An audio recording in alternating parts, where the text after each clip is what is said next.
Olá, mentes curiosas! Bem-vindos a uma nova exploração intelectual! Hoje nos deparamos com uma figura titânica, um homem que viveu quase um século e cuja sombra se projeta sobre todo o pensamento moderno. Falamos de alguém que nasceu na época das carruagens e morreu na era da exploração espacial. Imaginem um aristocrata britânico, neto de um primeiro-ministro que dedicou os seus melhores anos a tentar provar que 1 mais 1 é igual a 2 de forma absoluta, apenas para descobrir que os alicerces da verdade eram mais frágeis do que ninguém, absolutamente ninguém, jamais havia imaginado. Mas este mesmo homem, o pai da filosofia analítica, não ficou preso na sua torre de marfim. Foi um ativista radical que preferiu a prisão à guerra, um crítico feroz da religião organizada e um defensor incansável do amor livre e da felicidade humana. Bertrand Russell é, sem dúvida, uma das mentes mais complexas e fascinantes da história. A sua vida é uma viagem desde a certeza matemática mais rígida até a compaixão humana mais profunda. Hoje vamos desvendar os seus paradoxos, as suas paixões e o seu legado inesquecível. A grande pergunta que nos guiará hoje é: como pode alguém buscar a verdade fria e absoluta da lógica e ao mesmo tempo lutar com tanto fervor pela imperfeita condição humana? Acompanhem-me a descobrir a resposta na vida deste gênio rebelde. Antes de começar, um breve comentário. Para dar vida a esta narração, usei ferramentas de inteligência artificial para gerar as imagens que veem. Pensem nelas como uma tela, uma forma de ilustrar as ideias e o ambiente do que contamos. Nem sempre serão uma representação literal, mas um acompanhamento visual para que soltem a imaginação comigo. Espero de coração que desfrutem. A nossa história começa em 1872. Bertrand Arthur William Russell nasce no seio de uma das famílias mais influentes da Grã-Bretanha. O seu avô, Lord John Russell, tinha sido primeiro-ministro sob a Rainha Vitória. O destino parecia ter lhe preparado um caminho de política e poder. No entanto, a tragédia bateu à porta cedo. Antes de completar os 4 anos, Bertrand havia perdido a sua mãe, a sua irmã e o seu pai. Ficou órfão sob a tutela dos seus avós em Pembroke Lodge. Foi uma infância marcada pelo silêncio, pela rigidez vitoriana e por uma solidão avassaladora. Nessa casa, a religião e a moral estrita eram a lei. Mas o jovem Russell tinha uma mente inquieta, uma mente que não se conformava com dogmas. Buscava algo sólido a que se agarrar num mundo onde tudo o que amava havia desaparecido tão rápido. A tábua de salvação chegou aos 11 anos pela mão do seu irmão Frank, que o introduziu na geometria de Euclides. Russell descreveria este momento como deslumbrante, tão intenso como o primeiro amor. Pela primeira vez, encontrou um mundo onde as verdades eram perfeitas, demonstráveis e eternas. A geometria deu-lhe uma razão para viver, literalmente. Russell confessou mais tarde que durante a sua adolescência contemplou o suicídio muitas vezes, mas parou porque queria saber mais matemática. A lógica tornou-se o seu refúgio contra o caos emocional da sua existência. Ao chegar à Universidade de Cambridge, Russell sentiu-se libertado. Entrou num ambiente onde tudo era questionado. No entanto, a filosofia dominante naquela época era o idealismo, uma corrente que dizia que a realidade é mental e que tudo está conectado numa unidade espiritual. A princípio, Russell aceitou isto, mas o seu amor pela matemática fê-lo duvidar. Se tudo é mente, onde fica a verdade objetiva dos números? Juntamente com o seu amigo George Edward Moore, protagonizou uma rebelião intelectual. Decidiram que o mundo real existe, independentemente de o olharmos ou não. Esta ruptura foi o nascimento da filosofia analítica. Em vez de criar grandes sistemas obscuros e poéticos como Hegel, Russell queria analisar os conceitos, dividi-los nas suas partes mais simples, como um químico divide a matéria em átomos. Queria clareza absoluta. A sua ambição cresceu. Propôs-se uma tarefa titânica, demonstrar que todas as matemáticas podiam ser reduzidas à lógica pura. Queria provar que os números não eram invenções, mas sim leis lógicas fundamentais do universo. A isso chamou-se logicismo. Parecia que ia por bom caminho até o ano de 1901. Enquanto trabalhava nos fundamentos da teoria de conjuntos, Russell deparou-se com algo aterrador. Uma contradição simples, mas devastadora, que ameaçava derrubar todo o edifício da matemática. É o famoso paradoxo de Russell. Para o entender, imaginem uma aldeia onde há um barbeiro que barbeia todos os homens que não se barbeiam a si mesmos e apenas a eles. A pergunta é, o barbeiro barbeia-se a si mesmo? Pensem bem. Se o barbeiro se barbeia a si mesmo, então não deveria barbear-se, porque ele apenas barbeia aqueles que não se barbeiam a si mesmos.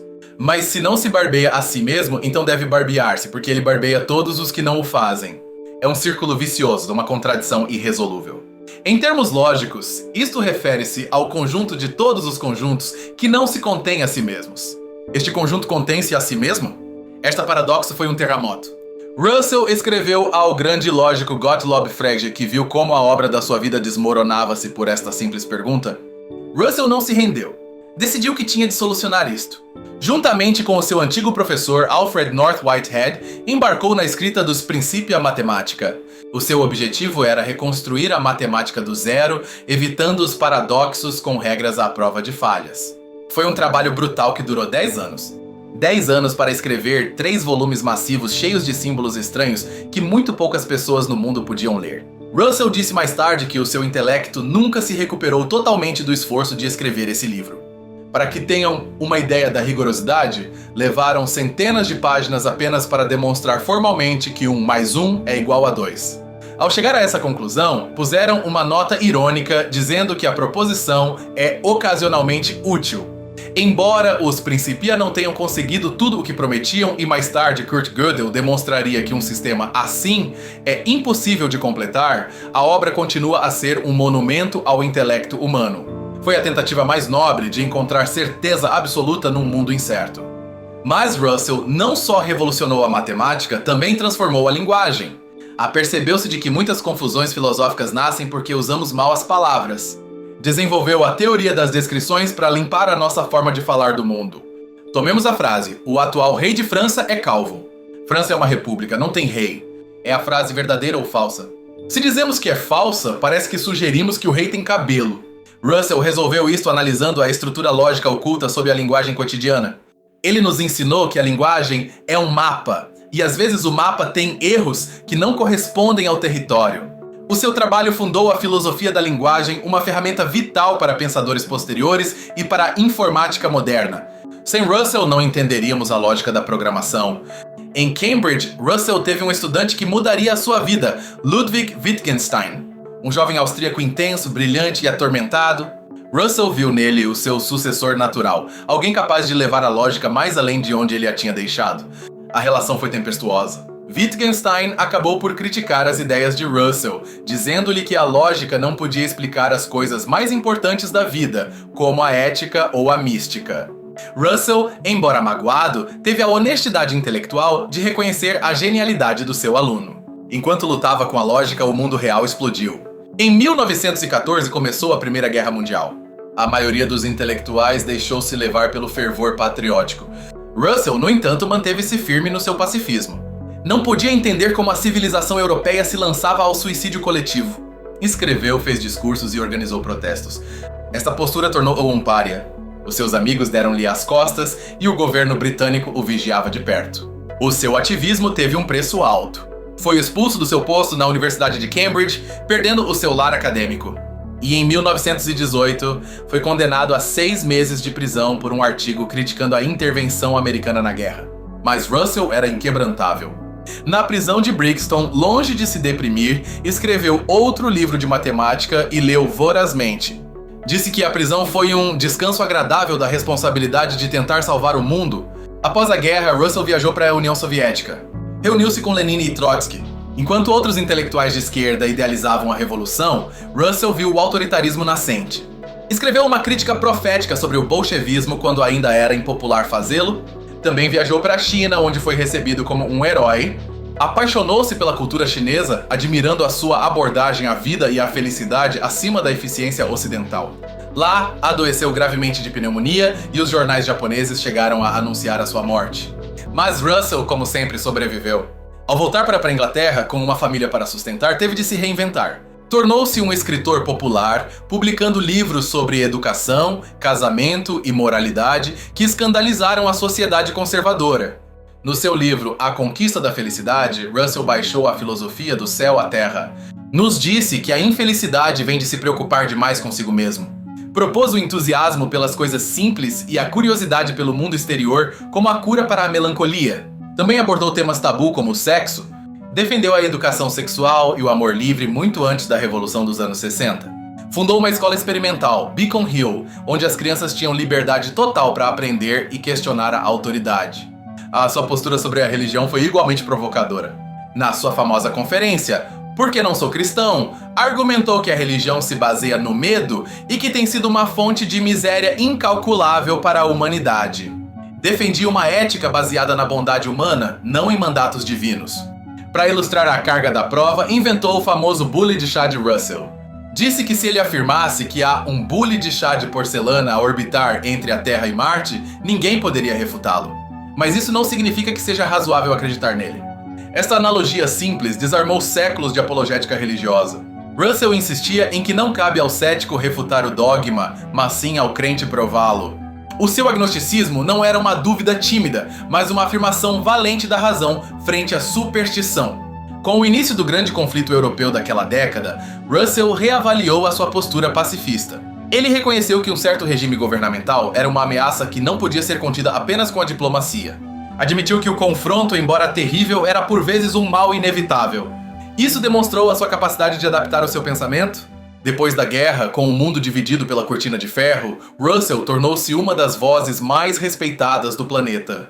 Em 1950, recebeu o Prêmio Nobel de Literatura não por um romance, mas pelos seus escritos em defesa dos ideais humanitários.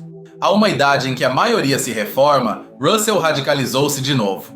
O aparecimento da bomba atômica aterrorizou-o. Viu que a humanidade tinha pela primeira vez a capacidade de autodestruir-se completamente. Dedicou as suas últimas décadas a evitar o apocalipse nuclear. Em 1955, uniu forças com Albert Einstein. Juntos lançaram o Manifesto Russell-Einstein. Foi o último ato público de Einstein antes de morrer. O documento pedia aos cientistas do mundo que se unissem para advertir sobre os perigos das armas nucleares. A frase-chave do manifesto ressoa até hoje. Lembrem-se da sua humanidade e esqueçam o resto. Foi um chamado desesperado à consciência global no momento mais alto da Guerra Fria. Russell não se limitou a escrever. Aos 89 anos, foi preso novamente por sentar-se no chão numa manifestação massiva em Londres. Imaginem a cena: um frágil idoso, um dos intelectos mais grandes do século, levado pela polícia por defender o futuro de todos. Foi cofundador da campanha para o desarmamento nuclear. Conhecem o famoso símbolo da paz, o círculo com as linhas quebradas? Nasceu neste movimento, desenhado para as marchas que Russell liderava. O seu legado visual está em cada t-shirt e bandeira de paz hoje em dia. Nos seus últimos anos também se opôs ferozmente à Guerra do Vietnã. Organizou um tribunal internacional simbólico para julgar os crimes de guerra. Foi criticado por ser anti-americano, mas ele sustentava que a sua lealdade era para com a justiça, não para com nenhuma bandeira. A vida pessoal de Russell foi tão tumultuosa quanto a sua vida pública. Casou 4 vezes e teve inúmeros romances. Buscava no amor a mesma intensidade que buscava na matemática, uma fusão total que apagasse a solidão do indivíduo. Não foi um santo. Pôde ser frio, distante e às vezes cruel com quem o amava. Os seus filhos sofreram pelo seu intelecto avassalador e as suas expectativas. É o lembrete de que os grandes humanistas às vezes falham no humano mais próximo.